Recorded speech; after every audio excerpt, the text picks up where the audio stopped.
டாஸ்மாக் மாதிரியே பல டிபார்ட்மெண்ட்லயும் மறுபடியும் சொல்றேன், கட்சி நிதின்ற பேர்ல அடிச்ச கொள்ளைய ஒண்ணு ஒன்னா கவர்மெண்டோட கஜானாக்குள்ளேயே கொண்டு சேர்த்துக்கிட்டே இருக்கிறாங்க.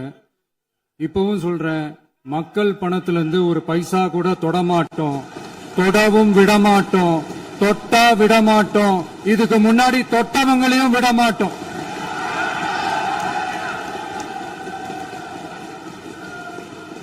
ஒவ்வொரு ஊழலா வெளியில வரும் போலே, ஒவ்வொரு வேஷமா கலைஞ்சிரும் போலே, இங்க இருக்கிற நிறைய பேரு நடுங்கி போய் இதுல நம்ம மேல அவதூறு வேற. இப்ப புதுசா ஒரு வெப்பன் ஒண்ணு கொண்டு வந்திருக்காங்க. அது என்ன தெரியுமா? அவங்க தயவால தான் நம்ம ஆட்சி நடக்குதான். மக்கள் தயவால இந்த ஆட்சி நடந்துகிட்டு இருக்கு. மனசாட்சி உள்ள சக்திகளோட ஆதரவால இந்த ஆட்சி நடந்துகிட்டு இருக்கு. நாங்க தான் அனுப்பி வச்சோம், நாங்க தான் அனுப்பி வச்சோம் அப்படின்றாங்களே. அனுப்பி வச்சவங்களுக்கு மினிஸ்ட்ரியில இடம் கொடுத்தா ஏன் கதறீங்க? ஏன் இவ்வளவு கோவம்? ஏன் இவ்வளவு கதறல்ஸ்? இதுல இன்னொரு முக்கியமான விஷயம், மார்க்சிஸ்ட் கம்யூனிஸ்ட் கட்சி நமக்கு ஆதரவு கொடுத்தது சுயேட்சையா எடுத்த முடிவுன்னு சொல்றாங்க. அதே மாதிரி இந்திய கம்யூனிஸ்ட் கட்சி நமக்கு ஆதரவு கொடுத்தது சுயேட்சையா எடுத்த முடிவுன்னு சொல்றாங்க. இதுல எங்க இருந்து நாங்க தான் அனுப்பி வச்சோம், நாங்க தான் அனுப்பி வச்சோம்னா புரியலையே. மக்களுக்கு நல்லா புரியும், எல்லாத்தையும் தெளிவா பார்த்துக்கிட்டு இருக்கிறாங்க.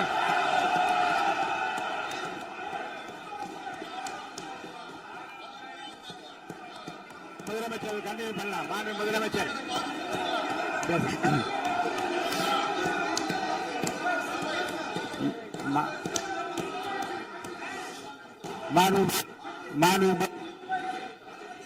முதலமைச்சர் கண்டினியூ பண்ணலாம்.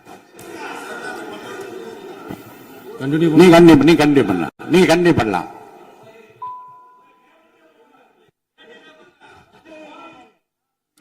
இந்த சமூக நீதி அரசு, சமூக நீதி அரசுன்னு சொல்றவங்களை பார்த்து கேட்கிறேன், நம்ம பட்டியலின சகோதரர்களுக்கு எத்தனை அமைச்சர் பதவி கொடுத்தீங்கன்னு கொஞ்சம் சொல்ல முடியுமா? ஆனா நம்மளுடைய அரசுல 8 அமைச்சர் பதவிகள் யாருக்கு? நம்ம பட்டியலின சகோதரர்களுக்கு. எல்லாம் நம்ம அண்ணன், நம்ம தம்பி, நம்ம தங்கச்சிங்க. அண்ணல் அம்பேத்கர் அவர்களுடைய கிட்டத்தட்ட 100 ஆண்டு கால கனவு இப்ப நிறைவேறி இருக்கு. நான் ஏன் கொஞ்சம் சவுண்டா பேசுறேன் அப்படின்னா அவங்களுக்கு கேட்கணும்ன்றதுக்காக, தப்பா எடுத்துக்காது. அதே மாதிரி பெண்களோட பாதுகாவலர் நாங்க தான் அப்படின்னு சொல்லிக்கிறவங்களை கேட்கிறேன், எத்தனை பெண்களுக்கு அமைச்சர் பதவியில இடம் கொடுத்தீங்க கொஞ்சம் சொல்ல முடியுமா? எங்க அரசுல 4 சகோதரிகளுக்கு அமைச்சர் பதவி கொடுத்திருக்கிறோம்.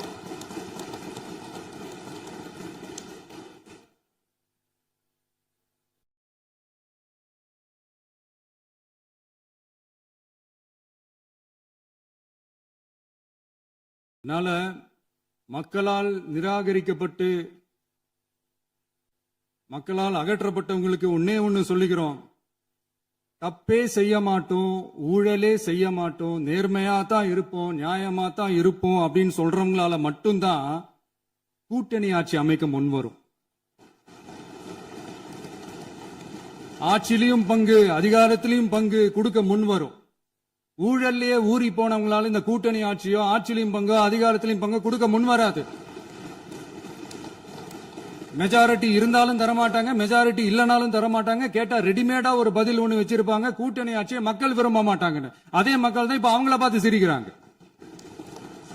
நான் பதவி ஏத்த அன்னைக்கு கொஞ்சம் டைம் அவகாசம் கேட்டேன். எதுக்கு கேட்டேன்? நிதி நிலைமை எல்லாம் கொஞ்சம் மோசமா இருக்குது, அதெல்லாம் கொஞ்சம் சரி செஞ்சுக்கிட்டு படிப்படியா கொஞ்சம் கொஞ்சமா நான் கொடுத்த வாக்குறுதிகள்லாம் செயல்படுத்துவேன், அதுக்காக கொஞ்சம் டைம் அவகாசம் கேட்டேன். நான் ஏதோ வேற எதுக்காகவோ வேற யாருக்காகவோ ஏதோ அவகாசம் கேட்ட மாதிரி. அடுத்து இங்க சபையில இல்லாதவங்களை பத்தி பேச வேண்டாம்னு நினைக்கிறேன்.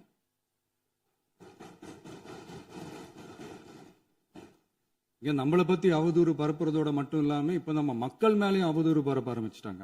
மக்கள் நமக்கு ஓட்டு போட்டது தப்பான், குடும்பம் குடும்பமா நமக்கு ஆதரிச்சது தப்பான்.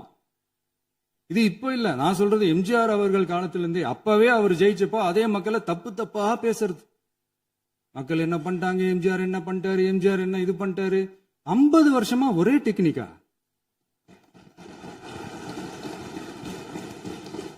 டெக்னாலஜி எல்லாம் மாறி வேற எங்கேயோ போயிட்டு இருக்கு பஸ்.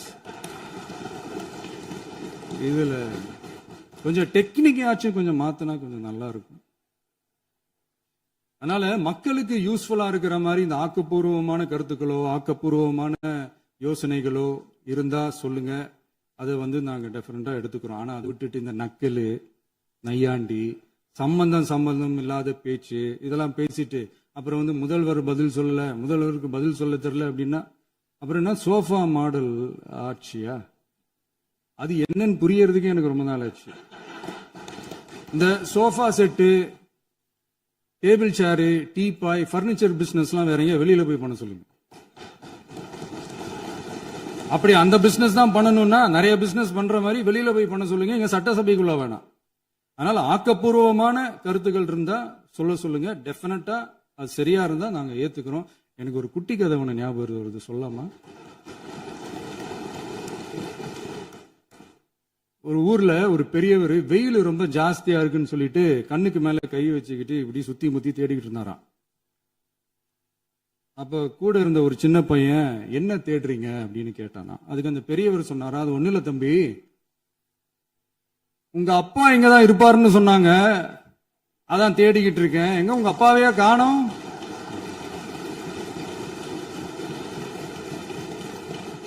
இல்ல அந்த எங்களுக்கும் நக்கலா நையாண்டியா சம்பந்தம் இல்லாத குட்டி கதை இதெல்லாம் எங்களுக்கும் பேச தெரியும்.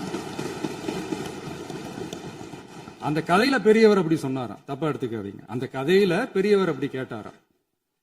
அதனால யாரும் இங்க டென்ஷன் ஆக வேணாம். அதனால இன்னொரு இந்த என்னுடைய உரையை முடிக்கிறதுக்கு முன்னாடி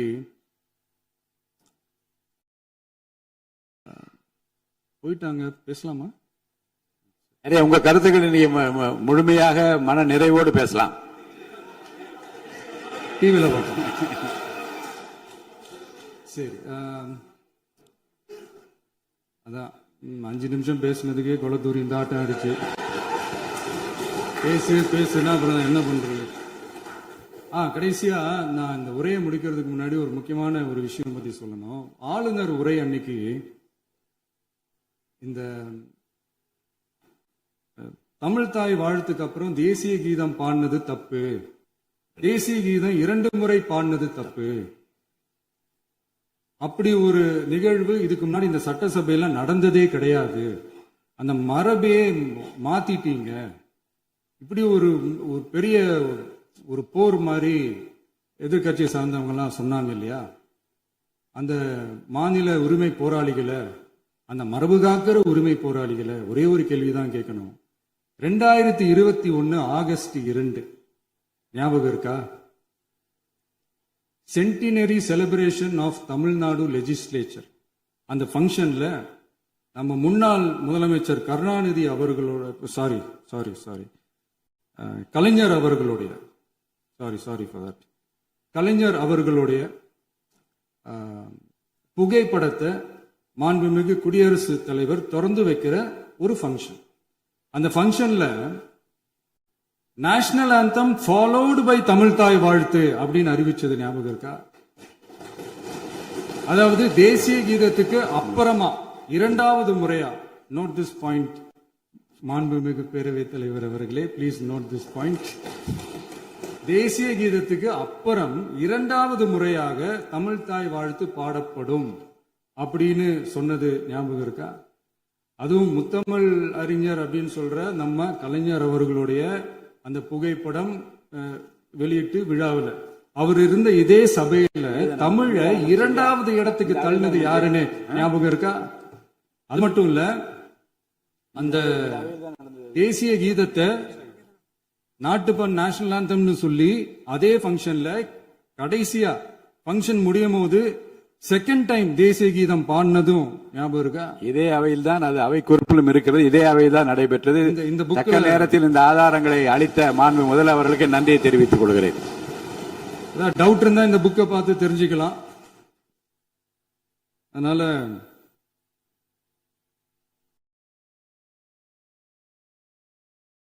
எல்லாம் கேட்டா என்ன சொல்லுவாங்கன்னா, அது ஜனாதிபதி கலந்துகிட்ட ஃபங்க்ஷன், அதெல்லாம் அப்படிதான், அதெல்லாம் கண்டுக்க கூடாது அப்படின்னு சொல்லுவாங்க.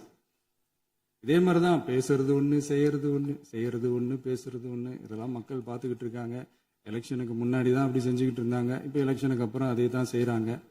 இந்த விஜயையும் சாமானியர்களின் உண்மையான சமூக நீதி அரசையும் அவமானப்படுத்துறதுக்கு தான் அவங்களோட அந்த பொலிட்டிக்கல் சீனியாரிட்டி அது பயன்படுத்துது போல. சரி, செய்யட்டும் செய்யட்டும், நல்லா செய்யட்டும். இப்போ ஆனாலும் நம்மளுடைய மாநில உரிமை, மொழி உரிமை, உத்தம உத்தரர் போல வேஷம் போடுற எதிர்கட்சிக்கு ஒன்றை மட்டும் ஆணித்தரமாக சொல்றோம். உங்களை மாதிரி தமிழ் தமிழ்னு சொல்லிக்கிட்டு, மொழி, பண்பாடு, கலாச்சாரம்னு சொல்லிக்கிட்டு ரெட்டை வேஷம் போடுறவங்க நாங்க கிடையாது.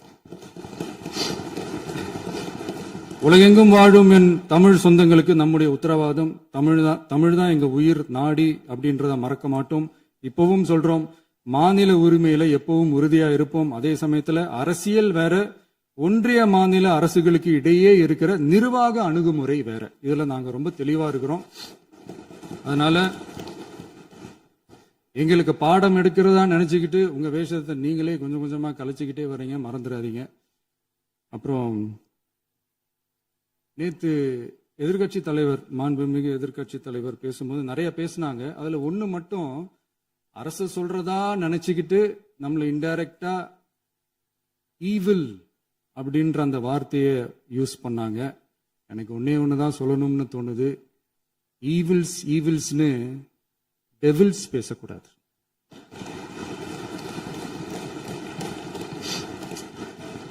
அவங்க இருந்திருந்தா ஒரு ஆக்ஷன் பண்ணணும்னு எனக்கு தோணுச்சு. எல்லாரும் போயிட்டாங்க. இல்ல, பர்மிஷன் பண்ணலாமா? இப்பவும் பண்ணலாம், ஒண்ணும் தப்பு இல்ல.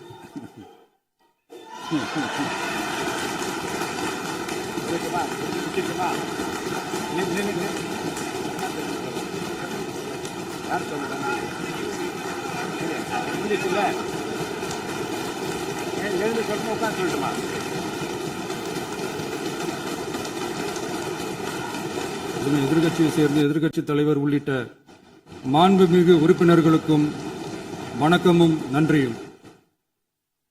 பதிலுரை வழங்குற அதே நேரத்தில் நம்மளை சட்டமன்ற உறுப்பினராக தேர்ந்தெடுத்த பெரம்பூர் தொகுதி மக்களுக்கு நம்மளோட நெஞ்சார்ந்த நன்றிகள். அதே மாதிரி ராஜினாமா பண்ணிட்டாலும் நம்மளை தேர்ந்தெடுத்த திருச்சி கிழக்கு மக்களுக்கும் இந்த மன்றத்தில் நம்மளோட நன்றியை